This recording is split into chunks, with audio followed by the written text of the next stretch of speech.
শীতলকুচি বিধানসভা এলাকায় এক মর্মান্তিক দুর্ঘটনায় শোকের ছায়া নেমে এসেছে। বজ্রপাতের জেরে প্রাণ হারালেন এক ব্যক্তি।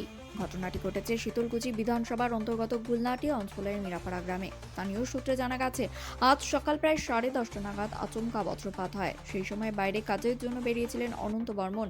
হঠাৎ বজ্রাঘাতে গুরুতর আহত হয়ে পড়েন তিনি। স্থানীয় বাসিন্দারা তড়িঘড়ি করে তাকে উদ্ধার করে শীতলকুচি হাসপাতালে নিয়ে যান। তবে চিকিৎসকেরা সমস্ত চেষ্টা করেও শেষ পর্যন্ত তাকে বাঁচাতে পারেননি। হাসপাতালে নিয়ে যাওয়ার কিছুক্ষণের মতোই তাকে মৃত বলে ঘোষণা করা হয়। এই ঘটনায় এলাকা জুড়ে নেমে এসেছে শোকের ছায়া। পরিবারের সদস্যরাও ভেঙে পড়েছেন এই আকস্মিক দুর্ঘটনায়। গ্রামের মানুষজন শোকাহত এবং আতঙ্কিত হয়ে পড়েছেন এই প্রাকৃতিক বিপর্যয়ে। খবর পেয়ে হাসপাতালে পৌঁছান তৃণমূল কংগ্রেস মনোনীত প্রার্থী হরিদাস।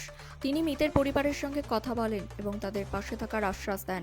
এই দুঃখজনক ঘটনায় তিনি গভীর শোক প্রকাশ করেন। বিশেষজ্ঞরা জানাচ্ছেন, এই সময় বজ্রপাতের ঘটনা বেড়ে যায়, তাই খোলা জায়গায় অবস্থান করা অত্যন্ত বিপজ্জনক। সকলকেই সতর্ক থাকার পরামর্শ দেওয়া হচ্ছে। এই মর্মান্তিক ঘটনায় আবারও সামনে এলো প্রাকৃতিক দুর্যোগের ভয়াবহতা। প্রশাসনের পক্ষ থেকেও সতর্কতা জারি করা হয়েছে, যাতে ভবিষ্যতে এমন দুর্ঘটনা এড়ানো যায়। দুর্ঘটনা তো মিরাপাড়ার একজন ব্যক্তি, উনি বিদ্যুৎপৃষ্ট হয়ে মারা গেলেন।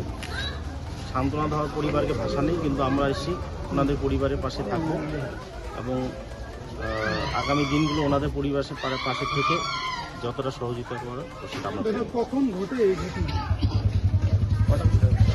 10:30 নাগাদ হবে। পরিবারের সঙ্গে আপনার কথা হলো? আর পরিবারের সঙ্গে কথা হলো, কিন্তু ওনাদের পরিস্থিতি এখন এমন অবস্থায় রয়েছে, স্বাভাবিকভাবে কথা বলার পরিস্থিতি নেই। আমরা বাড়িতে আসবো ওনাদের বাড়ি।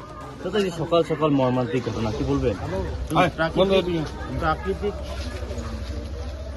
একটা দুর্ঘটনা তো দুর্ঘটনাই হয়। তো এখানে আমাদের বলার তেমন কিছু নেই, শুধু আমি ওনার আত্মার শান্তি কামনা করছি।